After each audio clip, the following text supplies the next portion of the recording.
Hey everyone, and welcome back to What After Dentistry. Today's video topic is again about an untapped field of healthcare, which is progressively gaining momentum and helps dental graduates to open their doors in research. We are talking about the field of biomaterial science, and to discuss this, today we have with us Dr. Gaurav Joshi, currently working as a product marketing manager at GC America, where he has launched several innovative products collaborating with global teams. Previously, he worked as a senior manager, product evaluation at the American Dental Association. Dr. Joshi received his dental education at Government Dental College, Mumbai in 2007, after which he pursued a PhD in biomaterials at University of Mississippi Medical Center in 2013. He has authored many research papers, abstracts, and presented them at the national and international conferences. So let us understand the scope and opportunities in the field of biomaterials science. Hi, Dr. Gaurav. Welcome you on our channel, What After Dentistry, to talk about the scope and opportunities in the field of biomaterials science after BDS or MDS. So, welcome you once again. Hi, Dr. Shireen. Thank you for having me. This is a great initiative, and I'm glad to be a part of it. Thank you so much. So, before we get into the formal questions of what this field is all about and what are the opportunities and so on and so forth, we would like to know, like, how did you, generated your interest towards this field of biomaterial science? In the first year of dentistry, we had a subject, dental materials. And so I was intrigued from the first year. So everyone used to study from notes, handouts, and I used to read that big textbook, Phillips Dental Materials textbook. And yeah, so I was intrigued about this subject, this course since the first year of dentistry. But then as I came to internship and I was exploring my options, as you know, dentistry is art and science. And I was more interested in science part of dentistry. And in general, I always had in basic sciences. So I was exploring my opportunities, and I found this graduate education in biomaterials would be a good career option. Right, absolutely. And why did you choose like United States? Just the opportunities, and my brother was already in the US, so I had some kind of family support here that definitely helped. So I Yes. was that's the reason, and of course I think in research field, US universities are generally top ranked, so that helped my decision as well. That's correct. I think that's a very, amazing, thought that you had in your mind while pursuing, or you wanted to. You were very clear from, the very beginning that this is what you want to do after BBS, which is, I think, very few people have that clarity. So that's amazing. So we would like to know, like, the audience would like to know what is the application process if one is looking to get into biomaterial science. The application process is same as almost all graduate schools in the US. Yeah, for the application process for international student involves giving GRE, TOEFL. TOEFL is the English proficiency exam. Then you need recommendation letters from people you have worked with in the past, uh, and of course those who can say good things about you. And then there you need transcripts. That's I would say that's the brief summary of your academic career. your degree, which courses you take, how much grade you got in each course. So you have transcript, and then what else? Then you need a statement of purpose. That's an essay that that in which you need to write why you are interested in this major and also in this school or this program. And they'll look at the whole package, they'll look at the whole application, and these all things I think are equally important. Okay. And how soon can one start this process? Like right after internship, or is there any experience required, and then one needs to get into this field? Yeah, you need to complete the internship, which is I think compulsory internship for the BDS degree. And if you have if you have prior research experience, that is helpful, but that's not a requirement. So in my case, I did not have any prior research experience, but if someone has already worked on research projects in dental school, that will help them in the application. Okay. And any recommendations on on the universities or colleges that one can look out for? So there are a few schools. So biomaterials, first let me explain what is Yes. biomaterials. We are talking about biomaterials for a while now. So biomaterials is the science of uh, materials which are used in body. So that include or which interact with body. So it includes all implants, dental implants, fillings, because it's in contact with teeth. So fillings, then also hip implants, spine implants.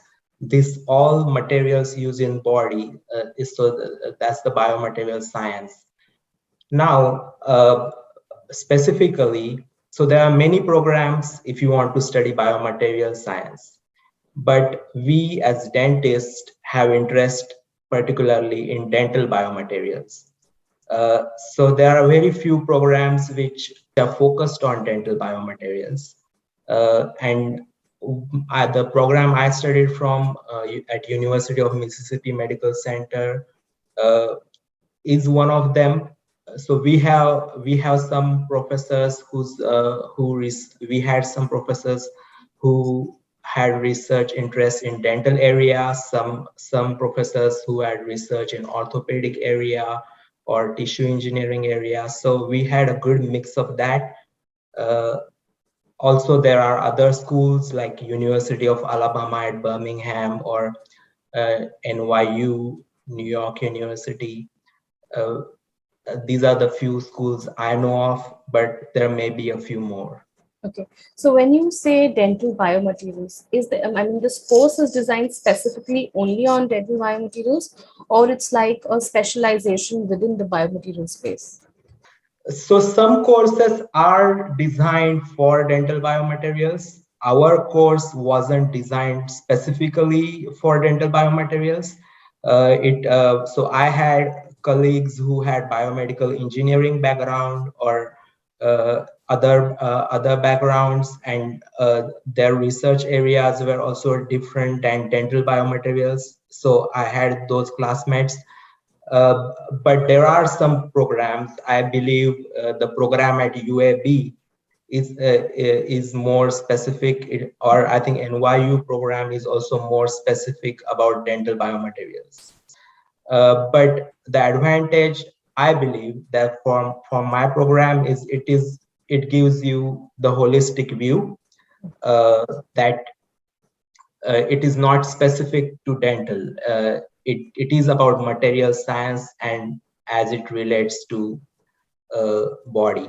So so it gives you more in-depth or broader knowledge than just specific to dentistry.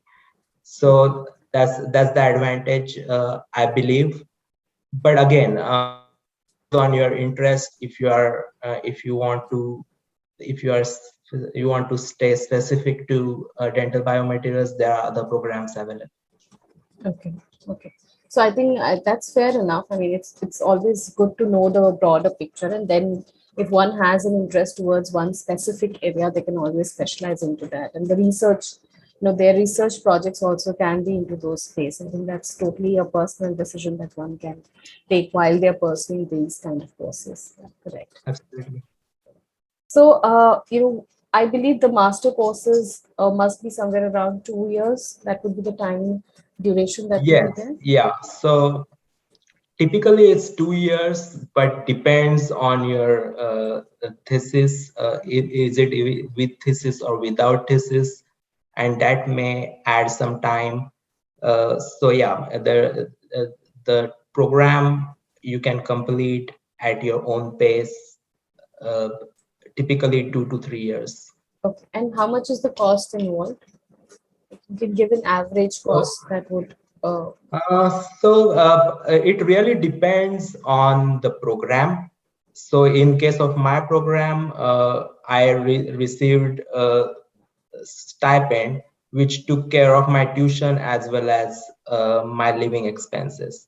So I came to US with $1,000, and after that, I never asked for money again at home. So but I think that was I mean, I was privileged to have that that support from the university. But yeah, it depends on the university. There are some other programs which offer research assistantship or on-campus jobs, which will reduce your expenses. Uh, and also it depends on the location. For example, if you are in New York, a big city like New York, you will be spending more on the living expense, and in the tuition for private university is higher than the state university. So it really depends on many factors. I cannot give you, if I give average cost, then it won't, yeah, there is a lot of spread in how much you can spend. Correct, absolutely. So, and now I would like to understand, like, if I suppose I want to get into this field, so what are the factors that I should look into the course, either the course content or what should I look into when I select, say, I have two, three courses in front of me, two, three universities. So, how do I choose this university is the one where I should apply for? I think one thing I would look for is I would reach out to the students in the program, what they think about. So I may be biased because I went to one place, but someone who's studied at other universities may know some good points in their program. I already mentioned what I liked about my program. Uh, but yeah, so I think reaching out to the current students is a good way. And yeah, I graduated almost 10 years ago, so the things may have changed. So reaching out to the current students is a good way of knowing the good points, bad points about the program. Also, I would say funding, how the professors are, if the professors are well funded from the government, like in US, many research grants are supported by National Institute of Health.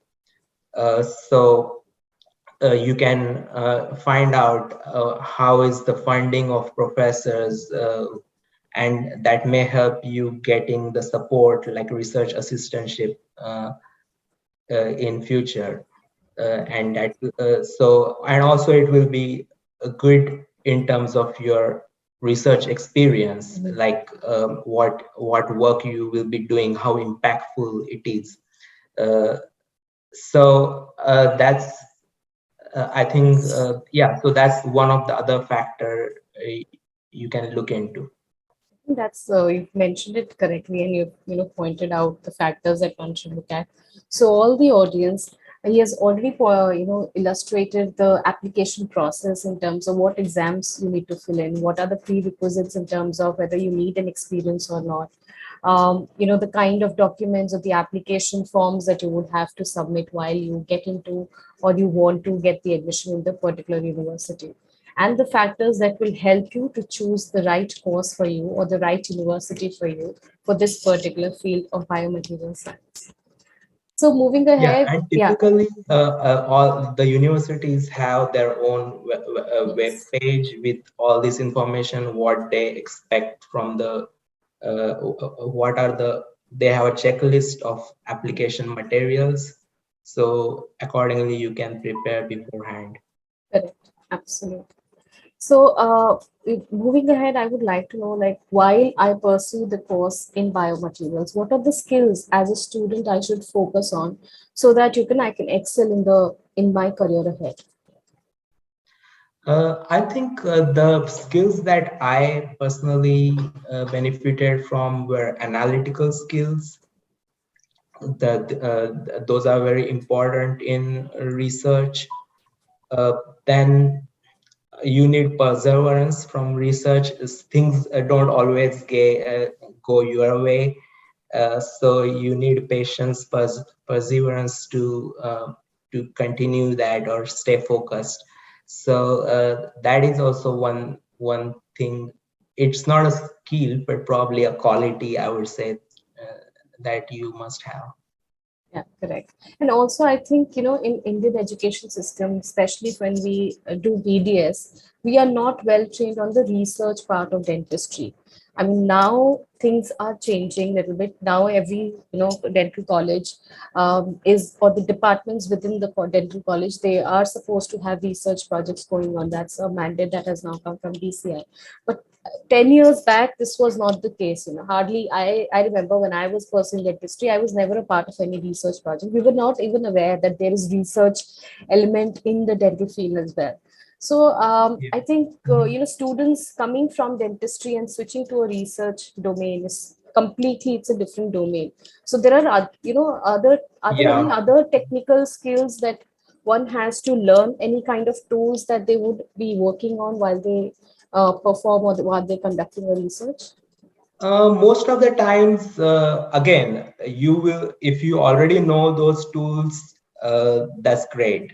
But I think tools you can learn once you get admitted. I don't think is that critical. I think the what I learned is the approach, how to approach research, how to conduct research, how to do literature review. And if you have prior experience with research, then you may be already familiar, or then you will find it even easy, or you'll be more motivated in research. So I don't think there is anything that you need to prepare in advance in terms of research tools. But yeah, you need to be interested in research, and if you have prior experience doing it, then you would know whether you are interested or not interested. Yes, correct, correct. That's absolutely correct. So, are there scholarships also provided by the, I mean, from the US if I want to apply?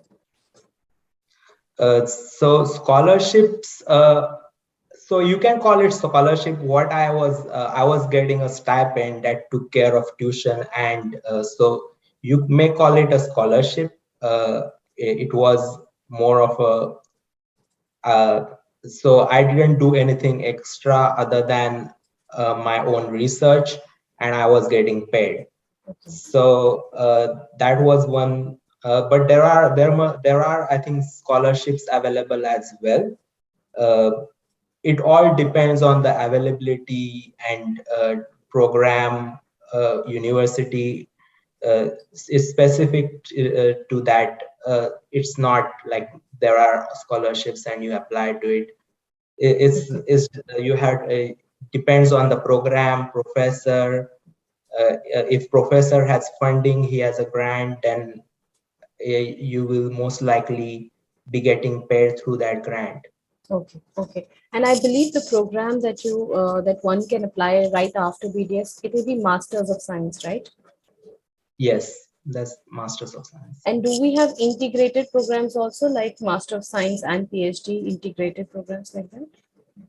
You can, if you have prior experience, you can directly apply to PhD. Okay, In my case, I did my master's first, and then I got interested in research, so I continued with PhD, and I could finish. And then I finished my PhD within next 2.5 years.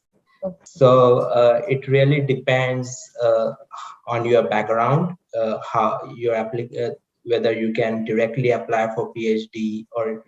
Yeah, but if you don't have any prior research experience, most likely you will get into master's program. So now let's talk about the avenues or the opportunities, that one get once they work into this area. So what are the opportunities or the ramifications that one can actually get into? So there are three. I would divide the opportunities into three categories. One would be academic research. You can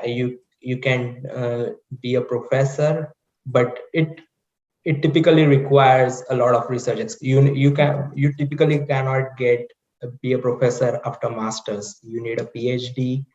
Uh, Sometimes you need a postdoctoral experience as well, and then you can work as a professor and again get grant funding, continue your research in academics. So that is one career path. The second path would be research in industry. That's what I did. I When I was doing my PhD, I did one summer internship at Dentsply, and again I was trying to see whether I want to go into academics or I want to go into industry, and uh, I loved working for industry. I, I like that fast pace, juggling things. So that's why I decided I want to get into industry after I complete my PhD. And then, yeah, so I chose that path. The other path would be some people, they like to go back to dentistry after this. They will get this research experience and uh, they can get into clinical. Perhaps it may make their profile stronger for application to clinical programs. Maybe it could be a specialty program like prosthodontics, or it could be DDS. So some people choose this route. They try this. They may not want to do it as a career, and they may get back into clinical work again. Okay. So yeah, there are plenty of opportunities, I would say, or there are a lot of options.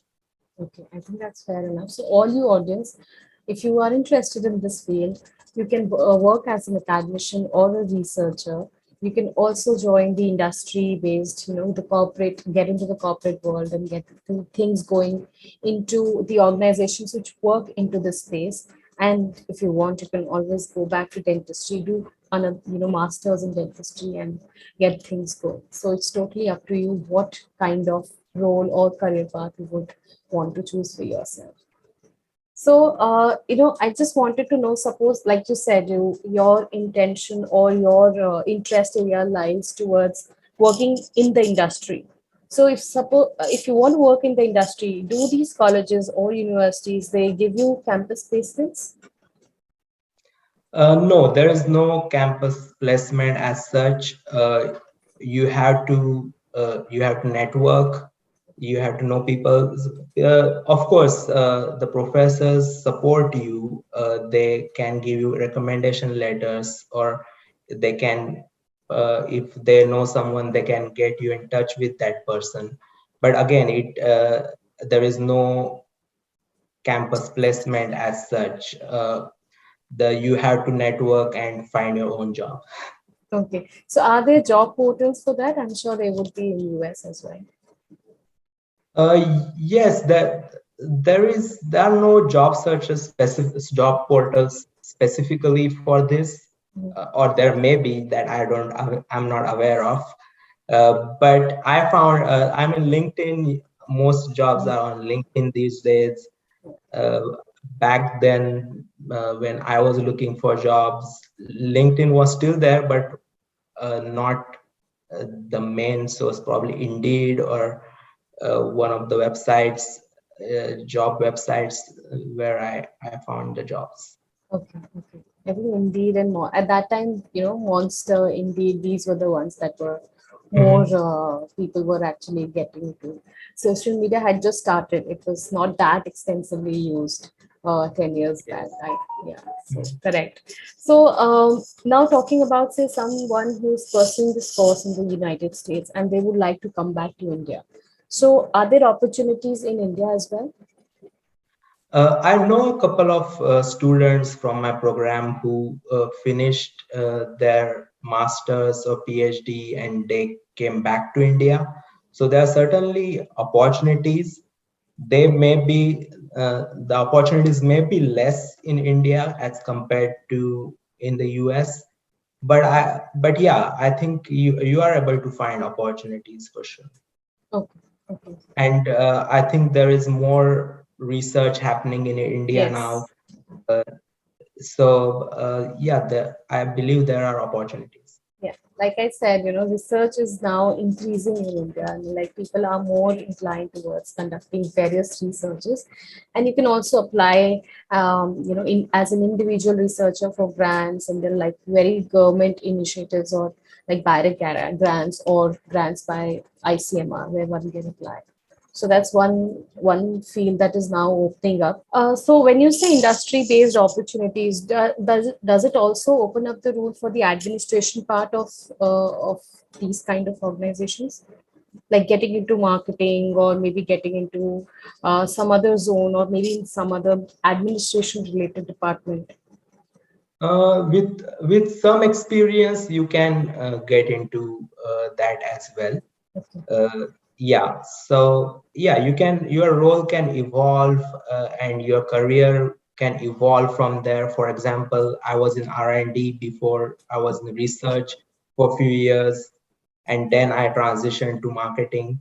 So that can happen, but it again depends on what opportunities you get, what are your interests, how your interests change. Correct. uh, yeah, so but yeah, there are a lot of possibilities. Correct. Correct. So how do you foresee the future in this field? I think this field is evolving fast. When we specifically talk about uh, the dental materials, there are right now there is trend in bioactivity or antibacterial materials. So there are attempts to find alternative to composite resins because composite lifetime is very short. The average lifetime of composite is only around 6 years, and amalgam used to last for many years, Yes. 20, Yes. 25 years, but composites don't last long. So there are attempts to develop alternative to composite resins. So I think it's exciting. The future is exciting. Uh, and there will be a lot of research opportunities in this area. Correct, correct. So all you audience, you see there is ample scope in this field, and there are various opportunities depending on your interest area. You can always get into those zones or into those different opportunities or the scope that it basically this field allows you or it gives you those exposure. So our last piece, of this session, what is that advice that you would like to share with the audience? I would say follow your passion, follow your interest, and success will follow. Absolutely. So I think that's a very, very good take-home message that the audience can take from this session. So all you audience, I think Dr. Gaurav has given amazing points. He's just, it's very short in very crystal clear. He's given those points that you need to work on for your application process. He's also made you understood what this field is about, the various opportunities that open up for you when you enter the field of biomaterial science. So thank you very much, Dr. Gaurav, for coming on our channel today and talking about this topic, because these are certain fields that people are now choosing. I mean, you took this step 10 years back, and I'm sure 10 years back, not many dentists were exploring these areas, but now dentists or dental students, they want to explore the others, the science aspect of dentistry or healthcare. So that's a very brave decision that you took 10 years back, because we were not even aware that so such and such field might be there. So thank you very much for coming on Thank our you so channel. much for having me. Yeah, it was pleasure talking to you. Thank you. Same here. So all you audience, thank you very much for patiently listening to us today. And I hope that you understood what this field is all about. And if you're interested, do apply. You can always reach out to Dr. Gaurav through his LinkedIn for any other additional help if you want. I will share all the relevant links in the video description, so do check that out. Before I sign off, please subscribe to our channel, like and share this video in your network, because this might help out somebody who's looking to get into biomaterial science. So thank you very much. I'll see you in the next video. Until then, bye and good luck.